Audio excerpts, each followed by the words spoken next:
Béni soit l'Éternel qui nous fait la grâce de continuer encore de parler de sa part, de parler de ses saintes écritures et de nous appesantir sur l'importance de la louange. Cette fois-ci, nous allons mettre l'accent sur l'importance de la louange au cœur de la nation, dans la nation.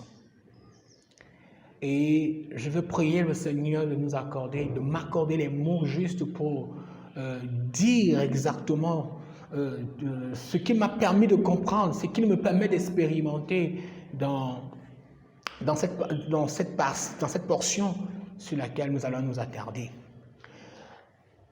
Bien-aimés, je commencerai déjà par dire que nous savons et nous l'avons déjà dit, seul un véritable enfant de Dieu consacré, un véritable enfant de Dieu qui marche dans la sanctification, peut élever à l'Éternel une louange qui va réjouir son cœur.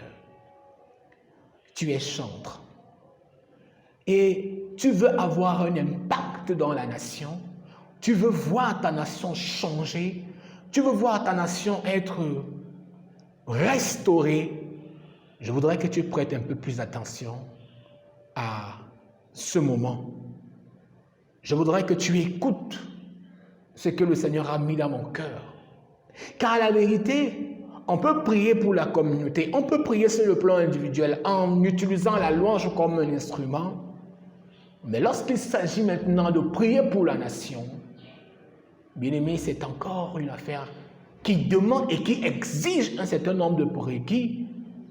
Parce que prier pour la nation, c'est s'attaquer à des choses profondes, c'est s'attaquer à ce que j'aime souvent appeler, que la Bible nous appelle des principautés, des autorités, des puissances, des dominations. Parce que la louange, généralement, lorsqu'elle est élevée pour la nation, pour la restauration de la nation, elle va à la rencontre du monde des ténèbres. Oui, je voudrais plus parler de la louange ici comme outil de restauration de la nation face à tout ce que nous pouvons avoir comme puissance qui viennent asservir une nation.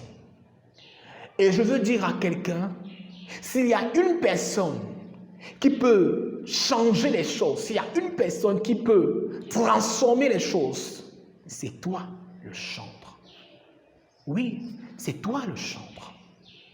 C'est toi qui sais que Dieu t'a mis à part, comme David a mis à part les chantres. C'est toi qui peux bouleverser l'ordre des choses pour une restauration de ta nation. Que tu sois au Tchad, que tu sois en RDC, que tu sois en Centrafrique, que tu sois au Cameroun, si tu es chantre, je veux te dire que tu peux changer l'ordre des choses simplement par ta louange. Et bien souvent, les chantres n'ont pas encore réalisé quelle est leur importance dans l'ordre des choses dans une nation. Le chantre a un rôle clé, le chantre a un rôle central dans les choses qui concernent la nation. Et David, le chantre, avait compris cela. David, certes, il était roi, mais lorsqu'on étudie, lorsqu'on lit David, sa posture de chantre, sa posture de leader a permis à Israël d'être le peuple que nous connaissons. Et Dieu, au travers de la vie de David, nous enseigne. Dieu, au travers de la vie de David, nous instruit profondément sur quelle est la responsabilité du chantre dans le devenir d'une nation. Et si en tant que chantre, nous ne comprenons pas cela, ça veut dire que nous n'avons pas encore commencé véritablement à opérer là où Dieu nous attend pour que les choses soient changées. Je vais partir, n'est-ce pas, du psaume 106, du verset 1 à 5, pour davantage mettre une emphase sur ce que je suis en train de dire.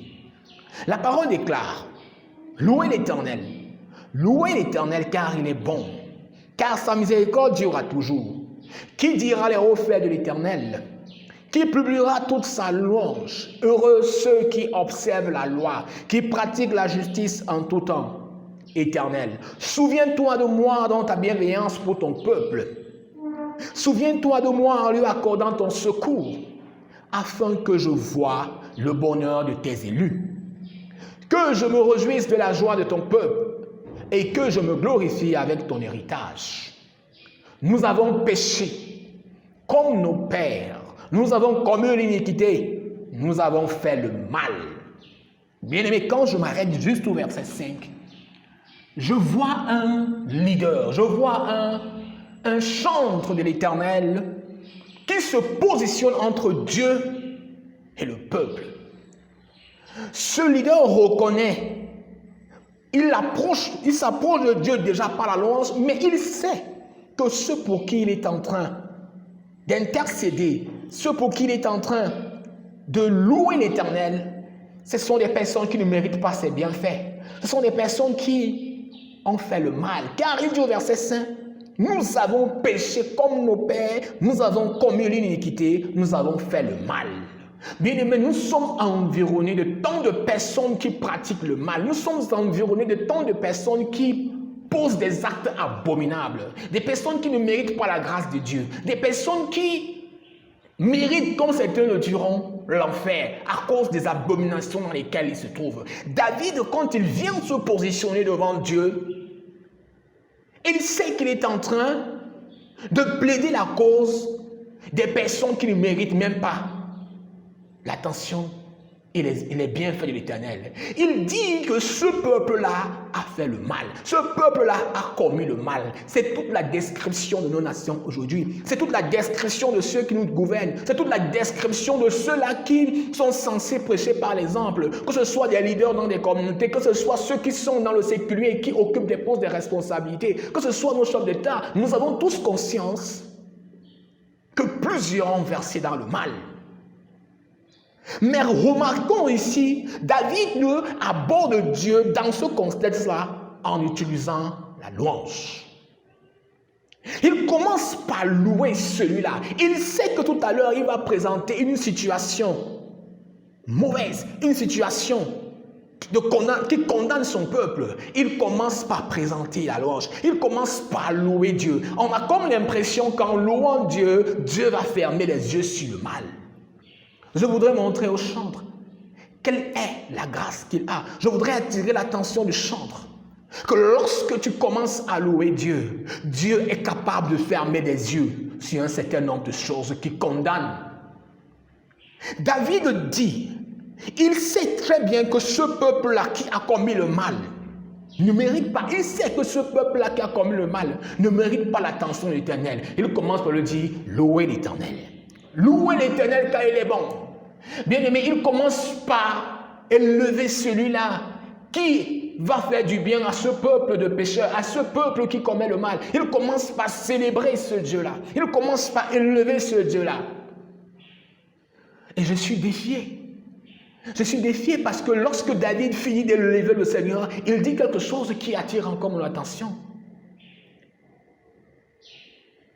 Il dit, Éternel, souviens-toi de moi dans ta bienveillance pour ton peuple. Il se positionne devant le peuple comme un objet qui garantit, qui fait plaisir à Dieu, comme quelqu'un en qui Dieu trouve tout son plaisir. Ne dit-on pas que David est un homme selon le cœur de Dieu? Oui, le chantre devrait occuper la même posture devant le trône de l'Éternel. Le chantre devait être celui-là qui satisfait de prime abord par le parfum de louange qu'il élève le cœur de Dieu. Le chantre devait être celui-là qui se tient entre Dieu et la nation.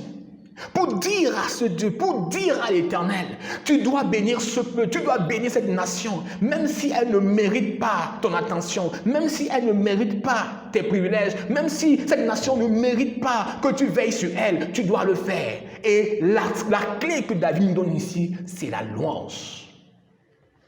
Louez l'Éternel car il est bon, car sa miséricorde durera toujours. Voilà comment David commence son intercession. Voilà comment le chant de l'Éternel commence son intercession. Par la louange, par la célébration, par l'élévation de celui-là à qui il va poser un besoin. Parce que David sait que ce peuple-là a commis le mal. Nous savons que nos nations commettent énormément de mal. Nous savons que nos nations sont dans l'abomination. Nous savons que le monde qui nous entoure commet chaque jour le mal. Mais le chantre a une responsabilité. Bien aimé, si tu es chantre, je voudrais attirer ton attention. Je voudrais attirer ton attention sur ta responsabilité, ce qui se passe au cœur de ta nation. Si la restauration n'arrive pas, je veux dire que le chantre a sa part de responsabilité. Si la restauration tarde, je veux dire que le chantre a sa part de responsabilité. Parce que Dieu est prêt à bénir. Dieu est prêt à bénir. Ce n'est pas le péché qui est un problème. Ce n'est pas le péché qui est un problème. C'est bien parce que ceux qui sont censés faire descendre la présence de Dieu ne jouent pas le rôle. Et je voudrais parler au chantre en ce moment. L'Éternel nous enseigne. L'Éternel nous montre des clés ici. La louange est une clé pour faire descendre la faveur et la présence de Dieu dans une nation. Et je reste challengé par l'attitude de David face à cette situation où il a besoin de voir Dieu visiter son peuple. Il a besoin de voir Dieu faire du bien à un peuple qui ne le mérite pas. Oui, bien-aimé, tu diras, ils sont païens. Tu diras, ils pratiquent le mal. Tu diras, ils font la sorcellerie. Mais le chantre qui est David ne dit pas cela.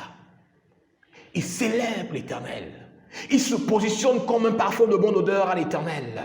Cela nous parle encore de la consécration de David. Cela nous parle encore de l'attachement de David à son Dieu. Cela nous parle encore de la vie de David devant l'Éternel. Car Dieu trouve plaisir en son chantre. Oui, est-ce que Dieu trouve plaisir en son chantre que tu es? Est-ce que quand Dieu te regarde en tant que chantre, il trouve plaisir? Est-ce que tu peux te positionner entre Dieu et la nation pour dire, Seigneur, pendant que tu prends plaisir en moi, bénis ma nation? Bien aimé, c'est un véritable challenge que nous lance David ici, le chant de l'Éternel. C'est un véritable challenge qui nous présente. En tant que chantre, nous avons besoin de comprendre que si les choses n'ont pas encore changé la nation, nous avons notre part de responsabilité. Car Dieu n'est pas limité par le péché. Dieu n'est pas limité par le péché. Je veux dire, Dieu n'est pas limité par le péché. Il est toujours prêt à bénir. Oui. Dieu n'est pas limité par le péché, bien-aimé. Ne dis pas que Dieu ne bénit pas parce qu'il y a le péché, car le sang de Christ a accompli ce qu'il devait accomplir. Dieu n'est pas limité par le péché. Il a besoin des chantres qui vont prendre leur position. Il a besoin des chantres qui vont se lever et qui vont faire descendre sa gloire. Parce que la louange est une clé que Dieu a mis entre les mains des chantres. Oui, la louange est une clé. Car évidemment, c'est ce que David nous montre ici. Il n'a pas peur. Il n'a pas peur de s'approcher par la louange. Il sait que le peuple pour lequel il est en train d'intercéder a commis le mal. Nous savons que nos nations pratiquent le mal. Nous savons que nos leaders pratiquent le mal. Nous savons que ceux qui sont élevés en autorité versent du sang. Nous le savons. Mais David n'est pas limité par cela. David se présente devant l'Éternel dans la louange. Il prend position entre lui et le peuple. Le peuple dont il sait qu'il a été établi, dont il sait qu'il pratique le mal comme ses pères, comme leur père. Il pratique le mal. Mais David ne se limite pas à ce niveau. Par la louange, il s'approche de Dieu. Par la louange, il vient célébrer celui qui règne à jamais et celui qui peut bénir ce peuple. Bien-aimés, je voudrais dire ici aux chantres, vous avez un rôle à jouer dans la restauration de nos nations. Vous avez un rôle à jouer, un rôle si important à jouer. Vous devez prendre la position qui est la vôtre. Vous devez, dans l'intercession, par la louange, par cette grâce qui coule dans votre esprit, vous avez cette responsabilité de faire descendre la gloire de Dieu dans nos nations. Oui, à coup sûr, la louange est une clé.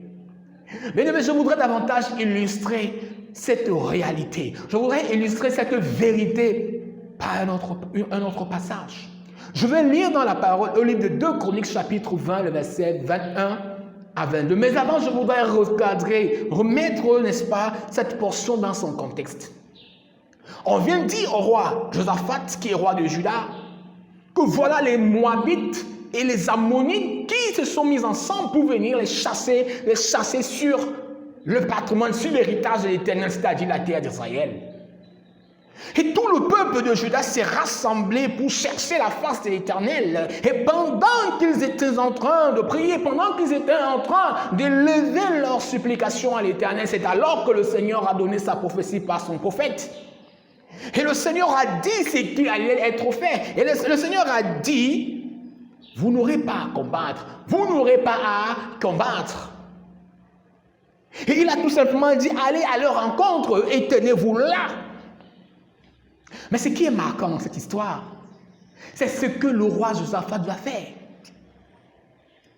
Au livre de Chroniques 20, 21 à 22, il est écrit, puis d'accord avec le peuple, il nomma des chantres qui, revêtus d'ornements sacrés et marchant devant l'armée, célébraient l'Éternel en disant, louez l'Éternel car sa miséricorde durera toujours. Au moment où l'on commençait les chants et les louanges, l'Éternel plaça une embuscade entre les fils d'Ammon et de Moab et ceux de la montagne de Séir, qui étaient venus contre Juda.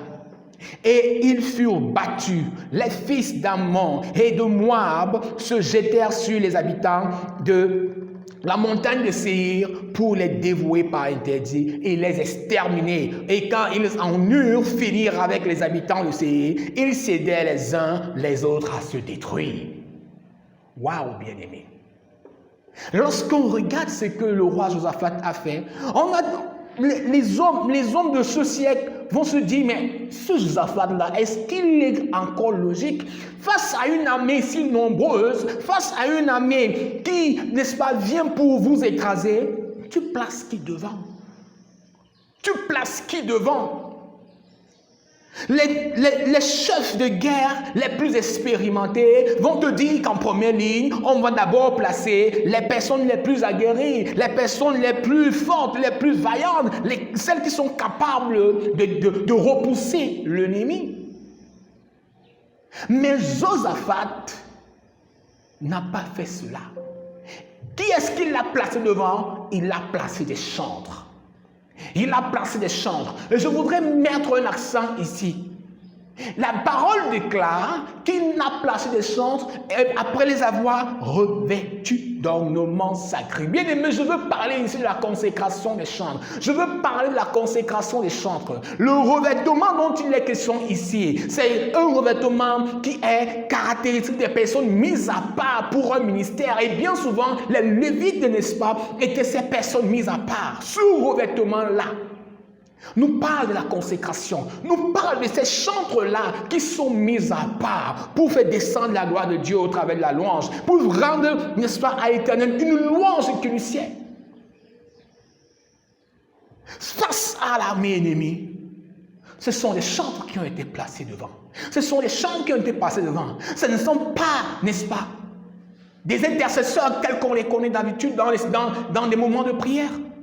Mais ceux-là qui ont le couloir, qui sont mis à part pour le chant, pour ce ministère, ce sont eux. Ce sont eux qui étaient en première ligne. Bien-aimé, je m'adresse à toi, chantre. Je voudrais que tu reconsidères encore ta responsabilité. Bien-aimé, voilà un homme, voilà un homme, le roi Josaphat, qui a compris que cette affaire-ci, seuls les chantres peuvent faire ce que l'expérience de la guerre ne peut pas faire.